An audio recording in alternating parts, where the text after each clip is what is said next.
beda etos kerja, ya kan? Iya, Pasti iya. stresnya banyak nih Bu di sana. Iya, stres banyak, tapi karena di negara orang kita mau nggak mau kita lupakan, kita harus survive. Adaptasi, kembali lagi selalu adaptasi, bukan sampai hari ini aja, karena ada COVID-19 adaptasi, dari zaman dulu juga adaptasi itu hidupnya. Oke. No wonder Ibu. Makanya itu switch langsung, ya kan? Digital. Nah, jadi itu aja langsung. Wah, tiap hari itu. Ya kan, live-nya itu penuh gitu. Nah, Ibu dari Indofood, Ibu yang ibaratnya jual makanan dalam tanda kutip ya, ngurus makanan segala macam. Tiba-tiba Ibu switch ke Kapal Api Group. Kopi, yang tadinya non kopi nih. Tiba-tiba Ibu masuk ke kopi. Nah, ini kan karakternya beda Bu, konsumennya. Nah, tapi Ibu juga berhasil pada saat ada di situ.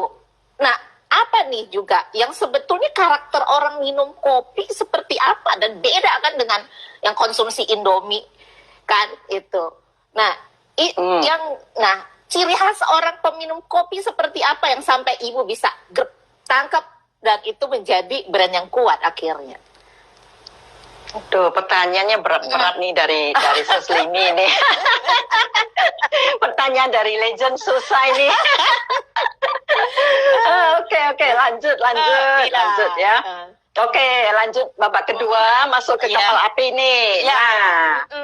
Wah, waktu di kapal api, saya waktu masuk, saya pikir, wah, sebetulnya tidak susah lah bagi saya, karena sama-sama namanya food and beverage kan sama-sama sejenis. Nah, kalau prinsipnya di marketing, karena saya pegang marketing waktu di kapal api, prinsip dasarnya itu sama, prinsip dasarnya marketing ya. Intinya itu satu apa, ujung-ujungnya apa yang menghasilkan uang, konsumer. Jadi sama. Jadi ya mau nggak mau hanya satu, konsumer. Jadi mau di kapal api juga kita harus benahin apa sih, konsumennya bagaimana. Nah, tadi Seslimi bilang audiennya beda, ya. Nah, jadi sebetulnya sama, kita kalau mulai dari sesuatu, kalau kita bicara marketing, kita mulai dari sesuatu itu pasti audien. Who is your audience? Ya, target audience-nya itu yang ini. Iya, Seslimi udah bergelut di situ juga ya. Siapa target audien? Pasang iklan juga. Jadi masa target audiennya. Jadi prinsip pertama sama, harus dilihatin siapa target audien. Tapi kalau target audiennya salah semua itu.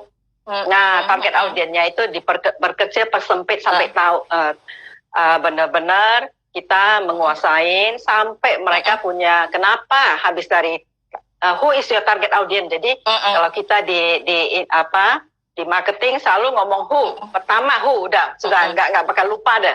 Ya, sampai sekarang pun mau internet mau siapa juga who is your target kan. Nah, dari situ kalau beda memang Indomie targetnya kan market beda-beda, dari ibu-ibu, anak kecil usia 10, sekarang 7, 8 juga udah makan.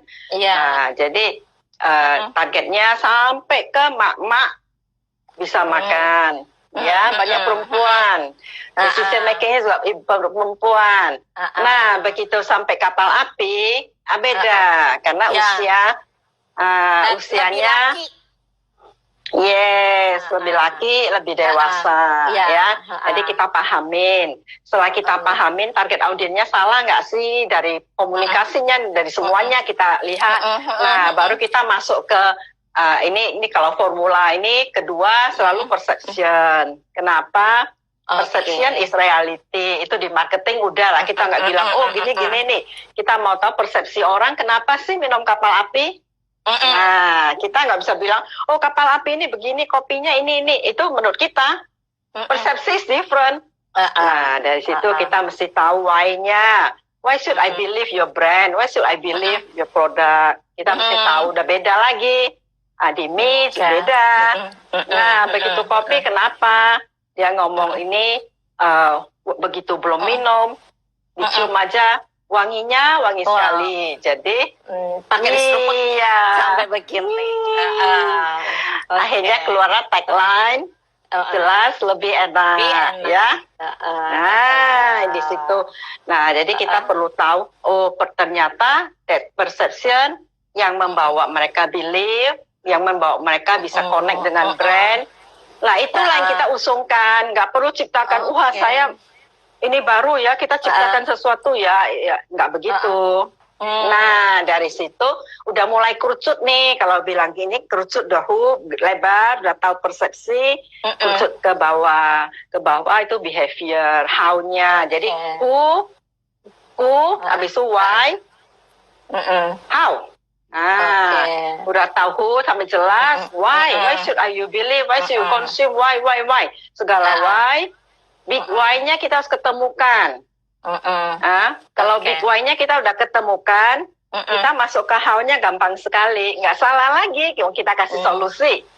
Why itu, begini, why itu bisa positif, perception-nya bisa juga yang di-improve. Perlu ada problem apa, kita perlu improve. Mau tambah value apa, kita akan berikan. Akhirnya masuklah ke how. How dia udah sempit. How itu udah sampai kita udah mengubah behaviornya konsumen untuk membeli nih, udah pokoknya lihat ini membeli, tidak ketemu di Indomaret cari Alfa, nggak ada Alfa cari mana. Jadi dia tidak akan rubah seperti itu. Itu ikatannya kuat banget. Jadi ya seperti ini loh, seperti funnel. Atas, sempit ke bawah, masuk perangkap dah Limi. Konsumen yang sudah masuk perangkap, besoknya keluar lagi. Besok lagi keluar lagi kapal api yang ini. Dia udah nggak bisa lari. Udah tanam sini soalnya. Gitu. Udah ketanam di sini. Gitu. Iya benar. Nah, seperti buat teman-teman yang mungkin ya, yang baru berusaha, yang baru masuk ke bisnis, ini kita belajar banyak dari Sang Ratu FMCG ya. Harus know your target audience, harus tahu dulu targetnya siapa, target produk mau sasarnya kemana, konsumennya kayak apa gitu ya. Itu yang utama. Kemudian connecting ya antara produk dengan si konsumen itu tadi, si consumer itu tadi, sampai terjadi satu ikatan yang akhirnya mereka nggak bisa kemana-mana. Karena apa? Ibaratnya sudah menyatu antara konsumen dengan produk ya, Bu. Iya. Wow. Nih saya dengerinnya aja udah langsung mikirnya panjang, Bu. Apalagi yang ngejalaninnya, Bu. Iya. Ngejalaninnya pasti, waduh, kan apalagi kan Ibu kan tadi bilang ya terus kayaknya ibaratnya kan kalau orang bilang inovasi kan kayak trial dan error kan, Bu. Coba dulu pakai kungfu ini cocok apa enggak cocok pakai lagi kungfu yang lain. Yes. Gitu. Jadi inovasi itu enggak pernah berhenti. Ya, ini kalau pakai jurus ini nggak cocok, maka muncul jurus yang lain gitu. Iya, banyak jurus. Iya. Nah itu adanya di Ratu FMCG karena nggak cocok, wah berarti jurusnya salah, mesti coba yang lain lagi gitu kan. Sampai orang masuk perangkap gitu. Iya. Itu luar biasa, Bu, luar biasa. Nah, sekarang thank you. Nah, Ibu itu kan boleh pada puncak karirnya Ibu sebagai managing director Bond Chef, tiba-tiba Ibu switch masuk ke ranah digital, ya kan? Ini kan satu hal yang juga, nih mohon maaf ya, Bu, kan Ibu itu kan sebetulnya udah menikmati hasil perjuangannya yang 30 tahun tadi.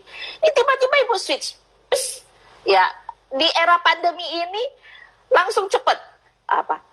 IG Live. Sehari ada berapa orang yang diwawancara. Wah, ini anak muda aja kayak gitu, Bu. Ini kita masih muda, Seslimi, kita masih muda. Masih muda, jiwanya masih muda. Jiwanya muda. Jiwanya muda. Nah, anak muda aja nggak punya semangat kayak gitu. Nah, kenapa Ibu terus kemudian segitu semangatnya untuk terjun ke industri digital, online?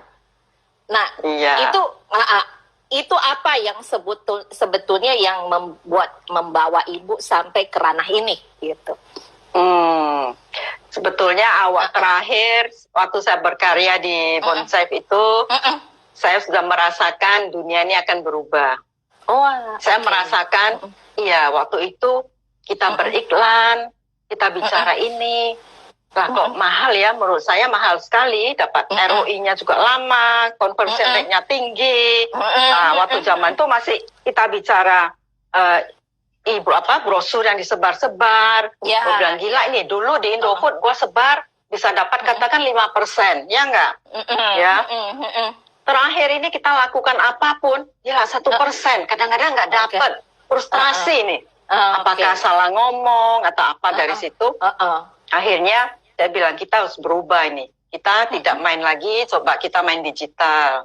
Nah, dari situ mulailah mulai bikin komunitas, mulai apa. Wah, itu hasilnya luar biasa. Jadi memang saya bilang ini kayaknya alam semesta yang offline ini saya udah harus rubah. Alam semesta offline sekian tahun akan berubah. Kalau tidak cepat berubah, nanti saya dalam hati, saya bisa punah ini. Kalau mau terus 40 tahun lagi punah itu, Limi, benar. Ya, jadi saya bilang buru-buru nih, masih ada waktu. Saya nggak tahu apa hidup kita 10 tahun lagi, 20 tahun lagi, buru-buru ini. Sebelum punah jadi dinosaurus ya. Nah, jadinya akhirnya aku lihat. Terus satu lagi, waduh, di internet ini, bergerak di internet, sangat cepat sekali. Waktu itu masih bicara internet. Wah, itu udah alam semesta yang besar, internet. Habis itu masuk lagi namanya sosial media, ya. Nah, begitu sulitnya, mau ketemu orang, mau pay attention aja sulit. Saya buat apa juga gila, kosnya mahal. Dari situ enggak, harus pindah ke sosial media, baru tahu, wah, kosnya ternyata lebih murah, perhatiannya mulai gampang dapat, ya, dengan contoh aja di platform Instagram, Facebook, 2 aja kita fokus. Nah, kayak bisa di IG Live, bisa di apa, fokus 2 itu bisa mendapatkan follower yang banyak, kita follower, kita interaksinya gampang. Jadi bukannya kita tinggalkan TV ya, Limi ya. Jadi media itu sudah change. Jadi semua ke sosial media. Jadi saya trial, wah tapi waktu itu setengah mati, namanya kita baru ya. Mau tanya anak muda itu lah kok malu ya, tanya ini, tanya itu gitu ya.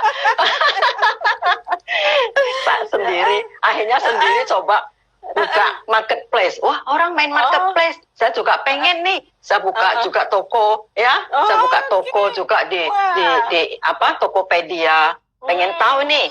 Wah, habis itu ternyata, karena saya yang buka, saya layanin, saya jual produk saya, masih company waktu itu.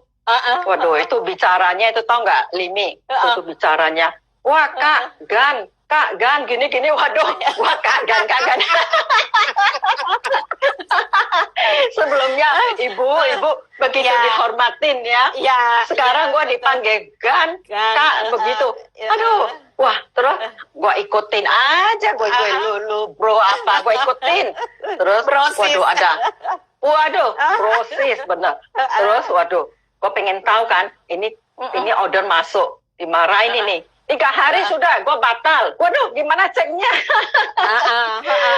Ya, jadi itu suka duka awal. Wah, coba, tapi asik ternyata dari situ timbullah kesukaan banget main sosial media. Akhirnya dari situ, sudahlah, udah capek. Gue pengen benar-benar terjun ke digital yang begitu cepat.